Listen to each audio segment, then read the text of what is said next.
What's up, everybody, and welcome back to Fireside Giants. I'm your host, Anthony Rivardo, and today, recapping day 2 of New York Giants training camp. Training camp recap yesterday was a lot of fun to do. The Giants had some highlight plays, primarily working within the red zone, but today they moved around a little bit. They weren't always in the red zone, and that opened up the opportunity for some deep shots, some downfield connections with Russell Wilson and some of these playmakers. That and a lot more to recap in today's episode. I'm really excited to go ahead and dive in and discuss some of the things that took place during today's practice. Some standout performers on the offensive side of the ball for sure, but also on the defensive side of the ball. I know that's a little bit of a surprise. The pads aren't on yet. There's not a lot of physicality. So yes, the defenders are in some ways limited in what they can realistically do during these team drills. However, there were some standout moments from the defensive side of the ball as well that I'm excited to discuss in today's episode. The pads, again, are not on yet, but they will be coming on next week,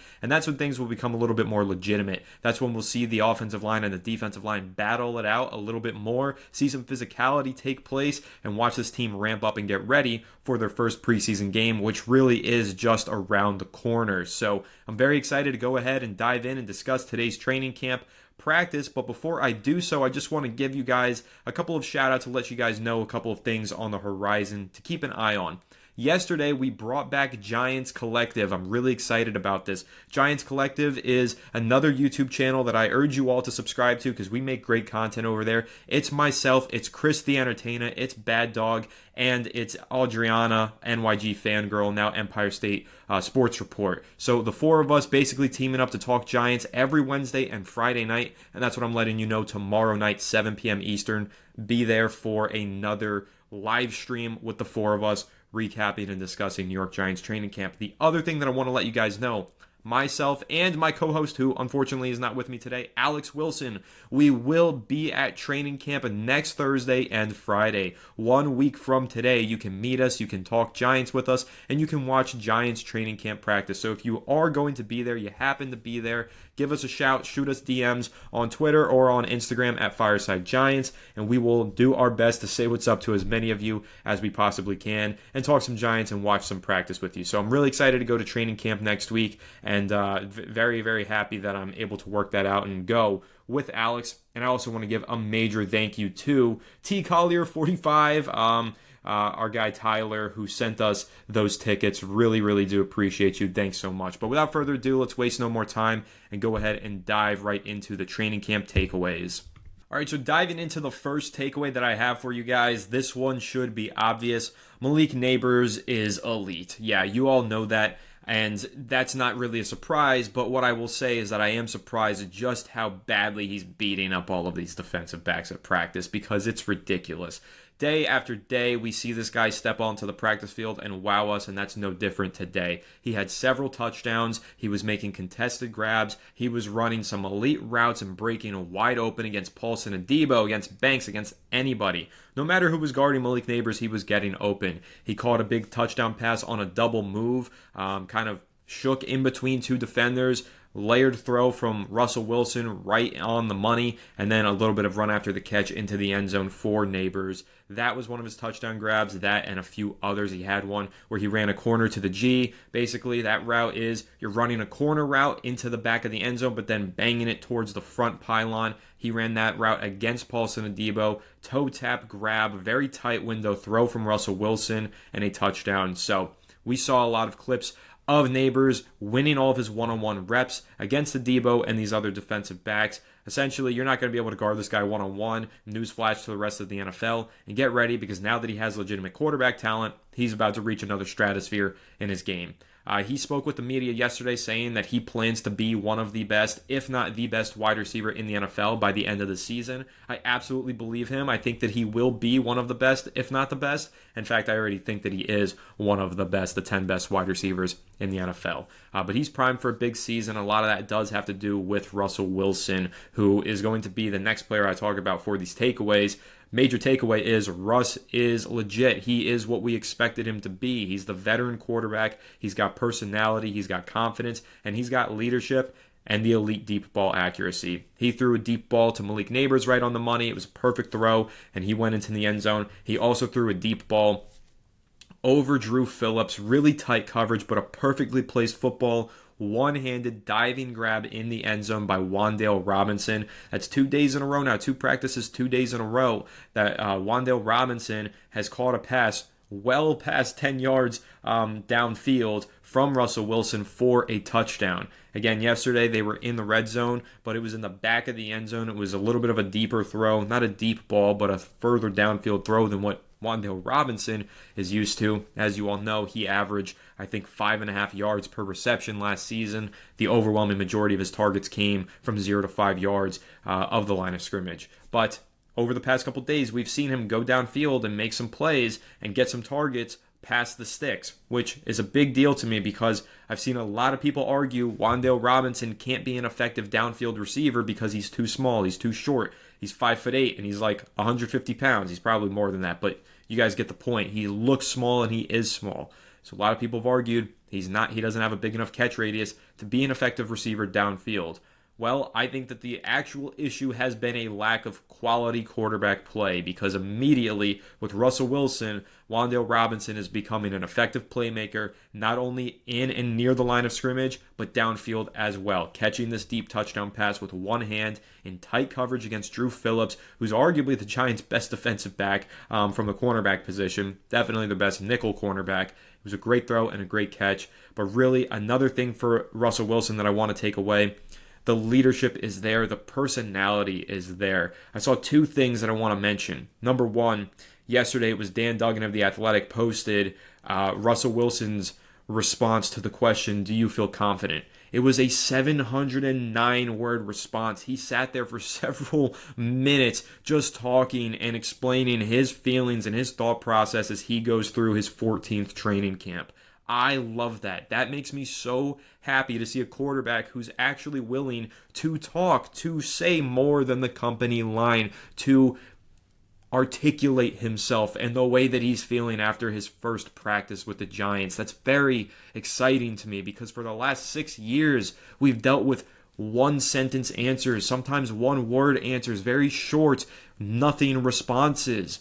And I'm tired of that, and I'm very happy to welcome Russell Wilson to Big Blue and be a fan of his now that he's wearing Giants blue especially. And I'm very happy that he's willing to take his time with the media and speak to them and not afraid to say more than the company line. So I'm very happy about that. And in addition to that, talking about Russ's personality, he's already got secret handshakes with some of the players on the team. I saw him doing a secret handshake with Tyrone Tracy Jr. today, dapping each other up and, doing all the extra stuff that makes it secret, I suppose. But I'm just seeing a lot of energy from the quarterback position. I'm seeing a lot of personality from the quarterback position, and it feels like a really nice change from what we had last year and some of the seasons prior. So I'm really happy about that. Russell Wilson just breathing new life into this team, new energy on the practice field, new energy behind the podium and speaking with the media. Just overall good vibes coming from Russell Wilson as the Giants' new starting quarterback. Again, he was very good today.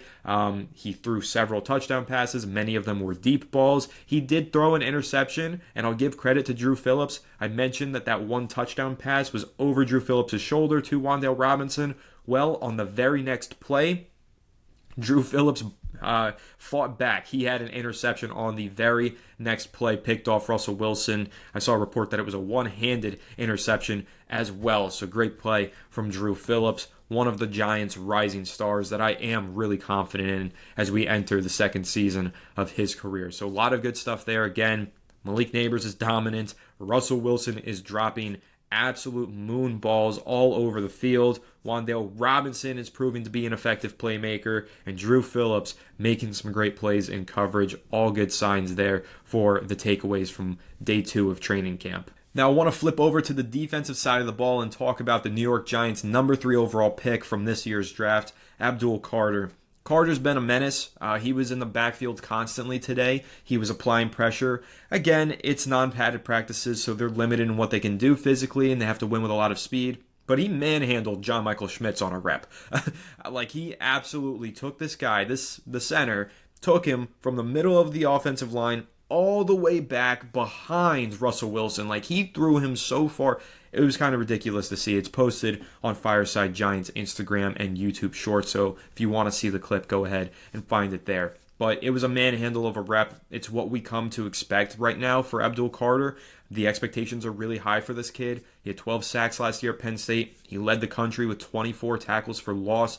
He was widely considered the best defensive player in this year's draft class, and the Giants landed him at number 3 overall. It should be a slam dunk pick. I'm pretty confident that it will be, and I'm super excited about everything that I've seen from him so far at these practices. In fact, I'm really excited to share some details on where he's been lining up at these practices. So as I mentioned, he manhandled John Michael Schmitz, the center. Why was he attacking the center if he's an edge rusher? Because the Giants aren't viewing him that way. They don't view him as having one set singular position. He's not an edge rusher. He's a weapon. They're moving him all over the defensive line. He's playing edge. He's playing interior defender. He's playing off-ball linebacker. The Giants are putting him wherever he can go to create a matchup advantage and just get after the quarterback, and he is doing exactly that. He's been wreaking havoc, and he's been applying pressure. And honestly, when you look at Abdul Carter and his skill set, he is special. He has rare athletic traits for a linebacker, for an edge rusher, for whatever you want to call him, for a defensive weapon. And that truly is what he is capable of becoming at the next level. So I'm really excited about Abdul Carter. He was dominant in the spring. We saw those clips of him with the spin moves over the guards and getting into the backfield really fast. That dominance has continued into the summer. And I view Abdul Carter as a player who could easily cross double-digit sacks as a rookie, should be the defensive rookie of the year if all goes according to plan. And I think that he is the last piece of the puzzle to unlock this defense and turn it into one of the best units in the NFL. And we've talked a lot about this defense. We've talked a lot about this defensive line. And we've also talked a lot this offseason about Shane Bowen. Can he handle all the talent that's being thrown at him? Does he have the pieces in place? Will he pass rush or get the pass rush to get going? Will he blitz a little bit more? What will his coverage look like? Well, so far, according to Patricia Traina of Sports Illustrated, the Giants have been blitzing far more often through these first 2 practices than they did at the start of last year's training camp. Last season, the Giants, they blitzed at one of the lowest rates of all defenses in the NFL. Shane Bowen played a very conservative defense. He pretty much put his 4 pass rushers out there and told them to get to work. He didn't send a lot of blitzes. He just let the pass rushers do the job on their own. But so far through the first 2 days of training camp, it's been a little bit of a change, which I think is a good change. I think Shane Bowen is making an adjustment here, recognizing last season the conservative brand of defense that the Giants played proved to be ineffective down the stretch. They did have some good moments, and they definitely have the talent to win with a 4-man pass rush, but you have to account for the fact that injuries are part of the game, and they're going to happen. The Giants have this quartet of pass rushers with Abdul, with Brian Burns, with Dexter Lawrence, and Kayvon Thibodeau. But in reality, one of, if not more than one of those guys are going to miss time at some point. How much time? Who knows? But injuries are part of the game, and getting all those guys on the field at the same time healthy is a priority, but it's also a little bit of a pipe dream to expect them to all be on the field for all 17 games. So the Giants need to find other ways to generate pressure rather than just relying on those 4 guys. And that's why Shane Bowen has been blitzing more through these first 2 practices.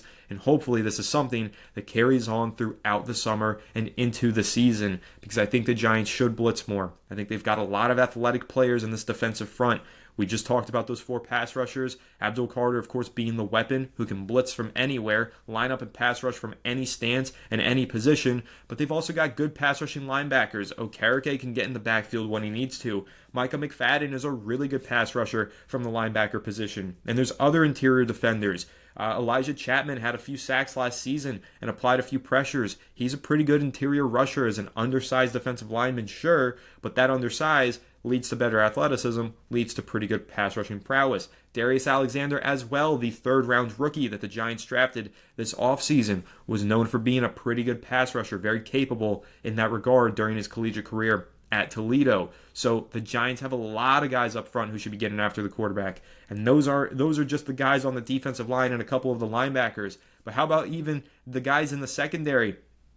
Javon Holland has registered sacks in his career. He's pretty good on the safety blitz. Tyler Nubin is good on the safety blitz, and Drew Phillips had a sack last season, a few tackles for loss. He's really good from the nickel cornerback spot blitzing. The the Giants definitely have the personnel to get creative with their blitz packages. They do not need to rely solely on those 4 pass rushers that they have. First of all, they have depth on the defensive line. They have more than just 4 capable pass rushers. And second of all, they have some defensive backs who have a knack for the football, who have a nose for the football, and have a knack for getting their hands on it and for getting in the backfield and making some plays as well. So a lot of talent on this defense, plenty of potential, and plenty of different avenues for Shane Bowen to deploy these guys in some creative blitz packages that I'm really excited to see and happy to hear, according to Patricia Traina of Sports Illustrated, Bowen has been sending some heat so far through the start of training camp. Now, flipping back to the offensive side of the ball, let's talk about Jackson Dart. Jackson Dart struggled pretty badly yesterday in his first training camp practice with the New York Giants. His first pass was intercepted and taken home by Nick Jones for a pick 6. He did have a touchdown pass in the team drills. It was a rollout to the left after a bad snap. It was a great play. We discussed that yesterday, and it was posted on Fireside Giants, so make sure to follow us on social media. But for the totality of yesterday, it was a poor practice for Jackson Dart.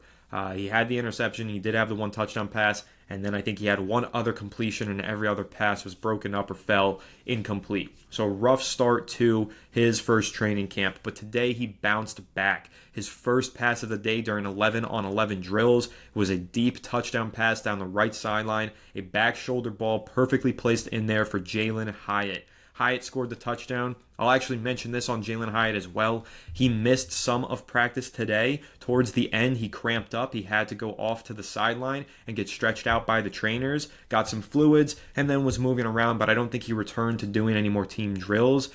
So just a heads up there and just kind of an alert. Jalen Hyatt has dealt with injuries in the past. During the spring, he pulled his hamstring. That forced him to miss a practice and definitely some reps in the practice that he pulled it.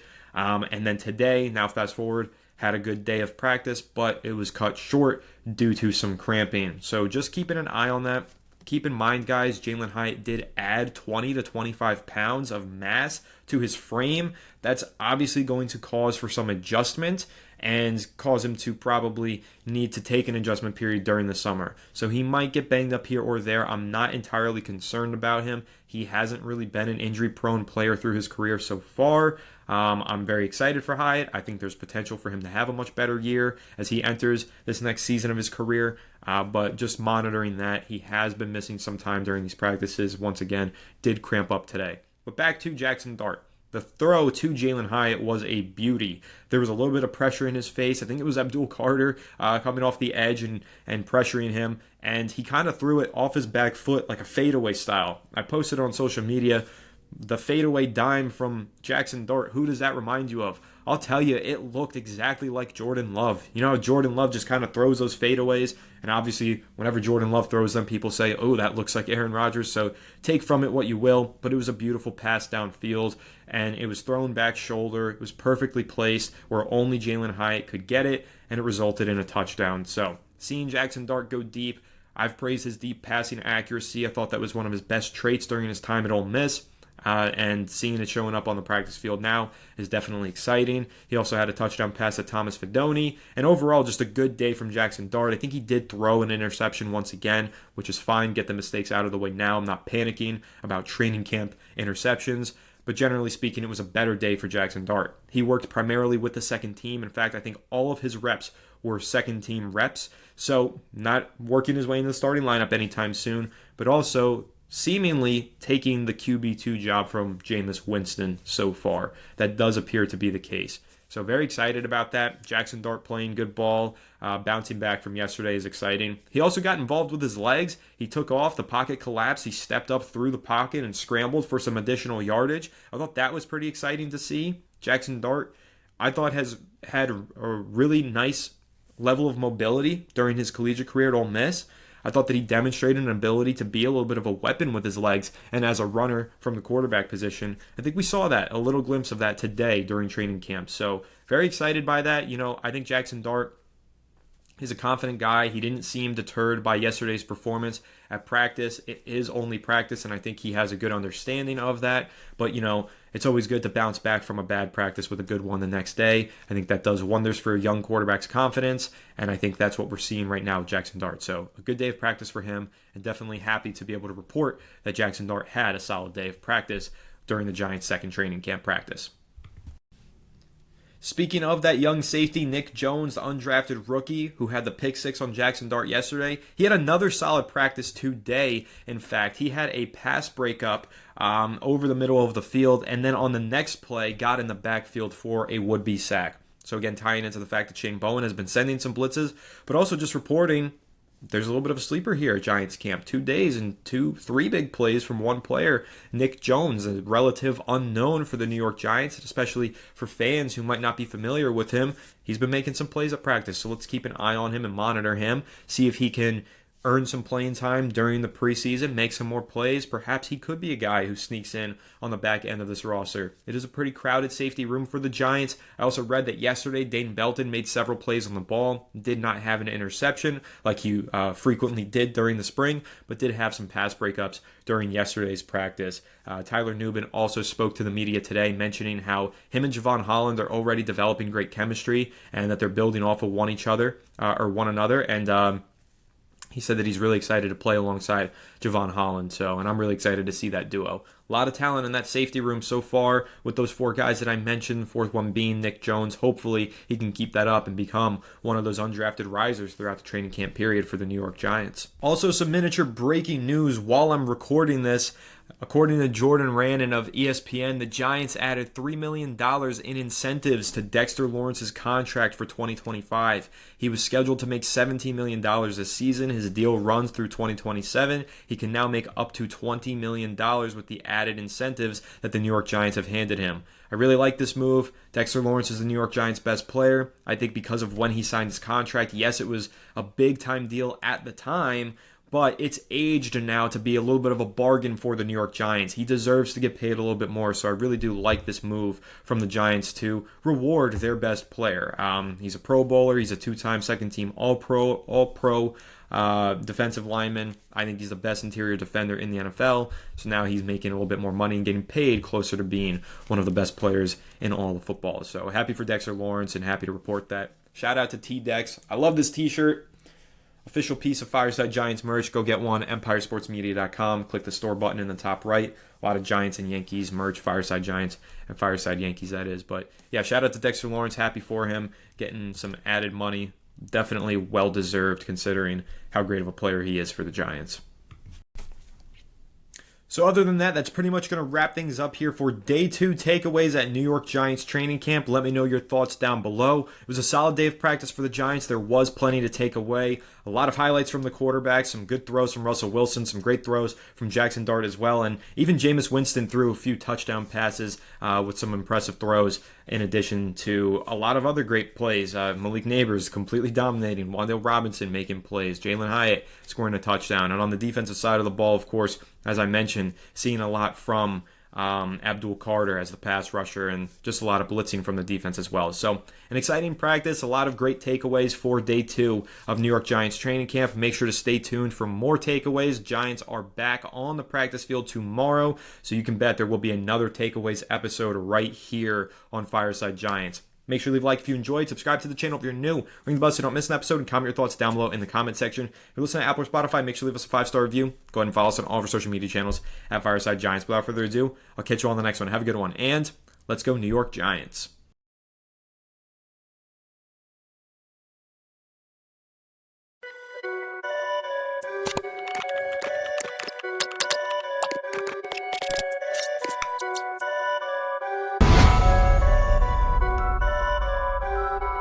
Perfect.